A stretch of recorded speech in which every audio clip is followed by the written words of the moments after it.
কাঞ্চনপুরের শিবনগর ভিলেজের জয়ন্তীপুর গ্রামে এক শাসক দলীয় নেতার বিরুদ্ধে এক মহিলার বাড়িতে জোরপূর্বক প্রবেশ ও ধর্ষণের চেষ্টার অভিযোগ উঠেছে।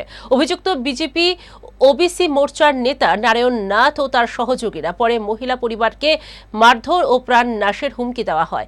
নির্যাতিতা মহিলা গত 22 ফেব্রুয়ারি কাঞ্চনপুর থানা অভিযোগ দায়ের করলেও 10 দিন পেরিয়ে গেলেও পুলিশ কোনো ব্যবস্থা নেয়নি।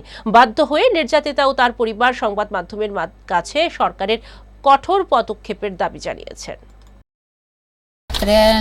8-9টার সময় ওই নারায়ণনাথ আইসে আমার বাড়িতে এরা গরু আইছিল নিয়ে কই এরা ঘরের ভিতরে ঢুকে গেছে। ঢুকে এরা ওই আমারে ধরছে দইরা এই কাপড় চোপড় সিরা টানাটুনি কইরা খুব ব্যবহার করছে।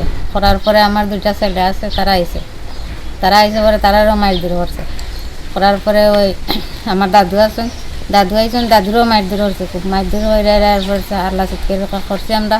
তো আমার পাশের বাড়ির কারোই আত্মীয় এরা আইসে, আবার পরে ইয়ে করছে, এরাও মাইর দূর করছে। এই রবীন্দ্রনাথ, এরপরে দীপুনাথ, বারীন্দ্রনাথ, এরপরে বিজয়নাথ, জয়ানাথ হুমকি দিছে। কে কইছে? প্রতেশনাথ কইছে একবার মারছি, আরেকবার মারলে লম্বা করবো, নালি চেষ্টা রাখবি। আমরা তো চাইতেছি এখন এই বাঁচতে চাইতেছি।